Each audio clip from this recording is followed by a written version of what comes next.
Alright, so in this video I am changing out the screen and the housing of the iOS 7 iPhone 5S. And this was a pretty interesting repair, and unfortunately did not work out as I wanted it to, but I'll give you some more information on that later. So hope you enjoy.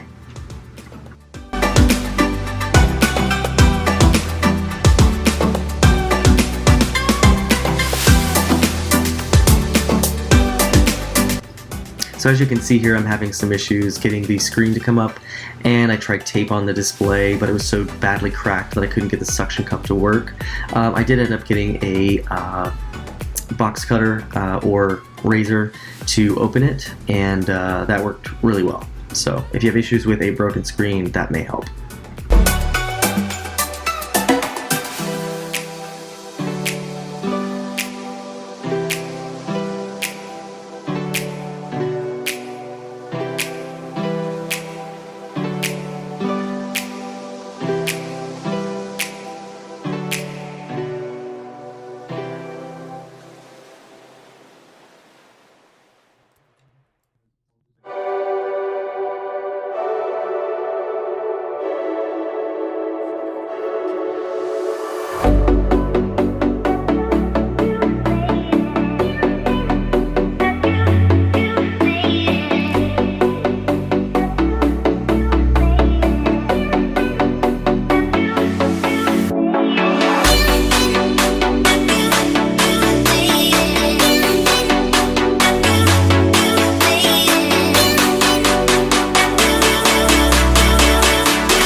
And here I am going through a couple of different batteries. I keep a lot of the older batteries that I replace just in case I need to use them for testing.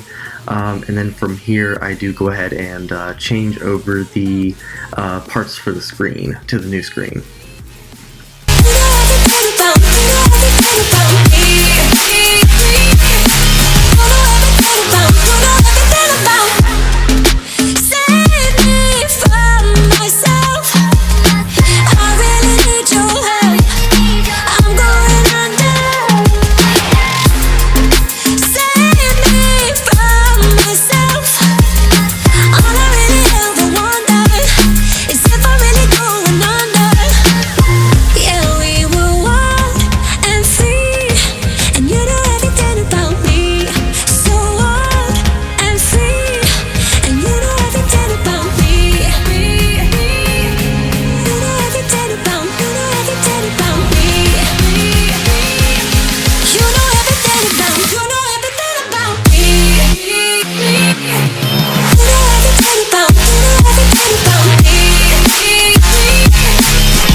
I get up.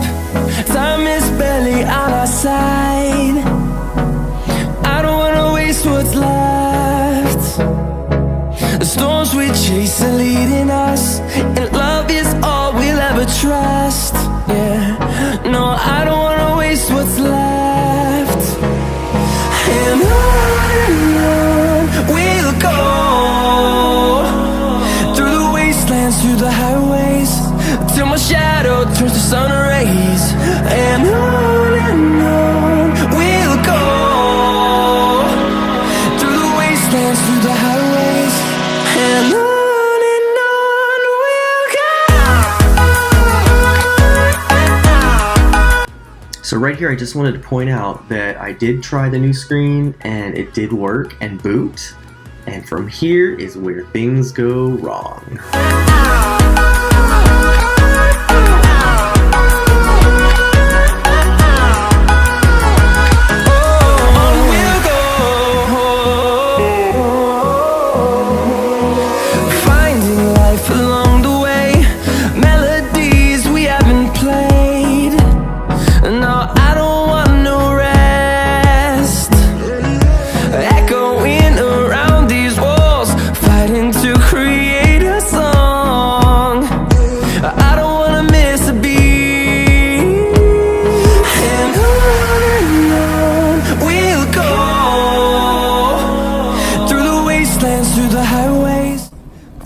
So after moving everything from the one 5S body to the other and putting the new screen on, the phone now boot loops, and I've tried everything I can think of to get it to not boot loop. I've tried multiple batteries. I have tried just connecting the screen itself without the camera, without the proximity sensor or anything. I tried putting it in recovery mode and kicking it out to see if that would do anything. I did replace the dock connector. I put the dock connector from the original phone case into this one.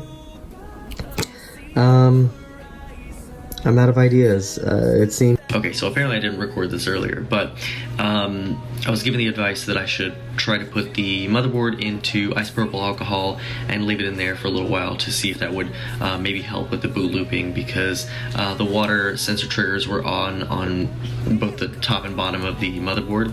So I ended up doing that for quite a little while and then let it dry in the window, and now you'll have some context for this. Alright, so I had the logic board sitting in that Tupperware container with the 5C motherboard. Had it sitting there for most of the day, and then I put it in the window to see if I could dry it out.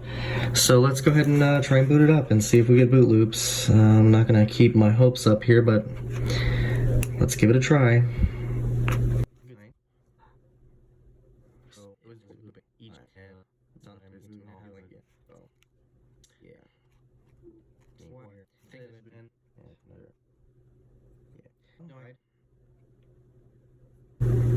Yeah, I don't think it's gonna boot. Alright, there it goes. Boot loop. So, well, I'm down to my last resort. The thing I didn't want to have to do. Update the phone. So, I bought this 5S with the intention of just restoring it back to its former glory and making it look nice. Putting in a newer housing and putting in a new screen. And apparently that ended up messing it up, which is just unfortunate, and I didn't back up blobs or anything like that, so I can't even, go back to this. So I'm here, and I now have to restore it back to factory. So 2 computers have done this, and I ended up taking out the screen, I ended up taking out the rear camera, I ended up taking off the cable for the power button, and the screen is gone and all that stuff. I don't know. Now it's not even usable. This is just ridiculous. I don't know. I don't know where to go from here. So normally if I would have failed with a repair, I wouldn't have uploaded it to YouTube, but you can't repair everything, and sometimes things are just not meant to work. So in this case, this 5S, I tried to give it a new life and tried to give it, tried to restore it back to the way it was, and I was not successful. It sucks. It happens. I even tried to update it, and I have gotten error 9 in iTunes. So, it stinks. I spent $30 on a phone with iOS 7. And, I wanted it for a collection, and I had the housing already because I had my old iPhone 5S, which was unfortunately activation locked, and I couldn't get it unactivated. Anyway, that's a story for another day. So this is in good shape. And then I bought a screen for it for, $12, $13. So I'm out a good $40-something now. But that shouldn't make you not want to repair your devices. So don't take this as, if you fail on repairing something, it's not, it could be something with the device and not you. Don't let it deter you from trying to repair your devices. If you feel confident enough to do it, try it. Try to repair your devices, try to keep them going. And, if you can't repair it, it's not the end of the world. Things happen. Anyway, I appreciate you guys watching the video, and I'm sorry that the repair didn't work out, and I'm disappointed myself. But it's one of those things. Can't do everything. So anyway, I appreciate you guys watching, and hope I see you in the next video.